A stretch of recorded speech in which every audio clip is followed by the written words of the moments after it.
जब मैं छोटा बच्चा था और मुझे स्कूल में अच्छे नंबर मिलते थे, तब मेरी माँ मुझे एक अवार्ड देती थी जिसका नाम था मैगी, जिसे खाकर मुझे दिल में अलग ही सुकून महसूस होता था।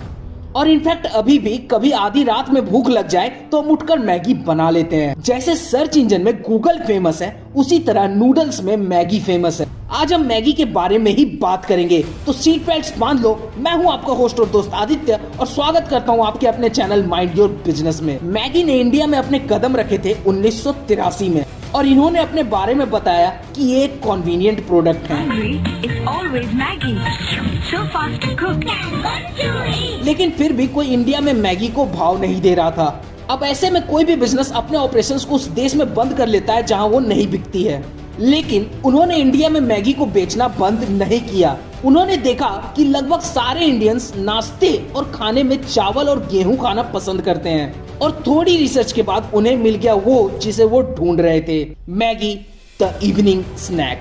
अक्सर जब बच्चे स्कूल से शाम में घर आते थे तो उन्हें जोर की भूख लगती थी और होममेड इंडियन स्नैक्स को बनाने में इतना समय लग जाता था कि उनकी भूख ही गायब हो जाती थी।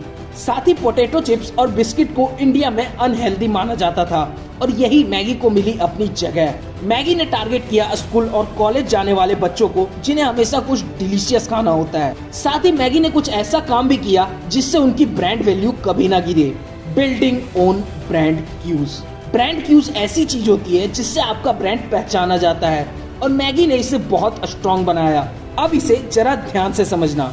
आप मैगी को क्यों जानते हो? इसके लाल और पीले पैकेट की वजह से, राइट? रिसर्चर्स में पाया गया है कि लाल और पीले कलर का मिक्सचर भूख को जगा देता है। यही कारण है मैगी के पैकेट्स पीले होते हैं। ये तो एक चीज हुई, साथ ही इंडिया में मैगी ने खुद को फेमस किया 2 मिनट नूडल्स के नाम से, जो कोई भी कभी नहीं भूलता। और क्योंकि मैगी नेस्ले की ब्रांड है तो इंडिया के कोने कोने में पहुंचने के लिए इन्हें ज्यादा दिक्कत नहीं हुई। 25 साल तक सब कुछ जबरदस्त चल रहा था। मैगी के पास 90% मार्केट शेयर था नूडल मार्केट का। मैगी ने अपने सूप, सॉसेस, मसाला सब कुछ लॉन्च कर दिए थे। Maggi sauces, it's different. साथ ही नेस्ले का जो टोटल रेवेन्यू था उसका 20% बस मैगी से आ रहा था, यानी कि लगभग 1500 करोड़। लेकिन फिर इनके साथ कुछ ऐसा हुआ जो इन्होंने कभी सोचा भी नहीं था। जा रहा है आज दिल्ली सरकार ने 15 दिन के लिए मैगी पर बैन लगा दी। The Maggi ban 2015। नेस्ले को ये सक्सेस एक परियों की कहानी की तरह लग रहा था, लेकिन फिर ये परियों की कहानी कब बुरे सपनों में बदल गया पता ही नहीं चला। रातों रात ढेर सारे tweet, Facebook post, Insta stories लगने लगे मैगी के खिलाफ। लोग प्रोटेस्ट करने लगे, सड़कों पर उतर गए। हर कोई यह कह रहा था कि मैगी तुमने धोखा दिया। पूरे देश में मैगी पर जबरदस्त बवाल हुआ। सड़कों पर लोगों ने मैगी को आग के हवाले किया।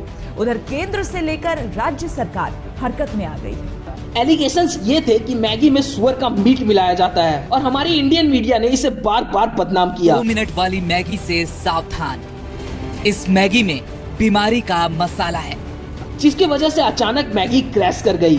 पिछले 30 सालों में मैगी को कभी भी लॉस नहीं हुआ था। मैगी का मार्केट शेयर सीधा 80% से गिरकर 5% पर आ गया था। मैगी को 6 हफ्ते दिए गए ये प्रूव करने के लिए कि वो सेफ टू ईट है, और उन्होंने 6 हफ्तों में ये प्रूव करके दिखा दिया। और अब मैगी को वो करके दिखाना था जो किसी भी ब्रांड के लिए सबसे मुश्किल काम होता है, the come back of Maggi. Maggi noodles is back.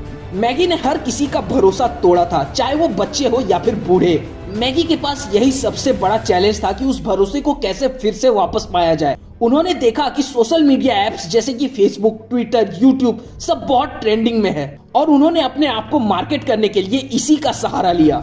उन्होंने फेमस सेलिब्रिटीज और इन्फ्लुएंसर से एक लाइन बुलवाया, वी मिस यू टू। अब आ भी जाओ, मिस यू यार। जिससे इंडिया के लोगों के इमोशंस फिर से जाग गए मैगी के लिए।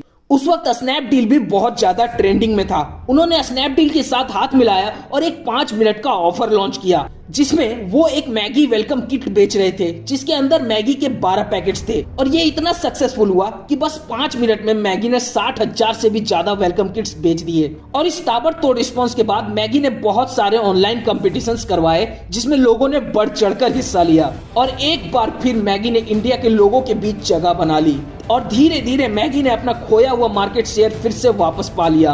2016 में ही मैगी ने अपना 57% मार्केट शेयर वापस पा लिया था। आज भी इंडिया में लोग नूडल को मैगी के नाम से पुकारते हैं। उम्मीद है आपको मैगी की ये केस स्टडी इंटरेस्टिंग और अंडरस्टैंडिंग लगी होगी। और अगर आप यहाँ तक वीडियो को देख रहे हो तो सब्सक्राइब करो। और राइट वाली वीडियो में हमने बताया है कि जोमेटो हमारे साथ कैसे एक गंदा गेम खेल रहा है।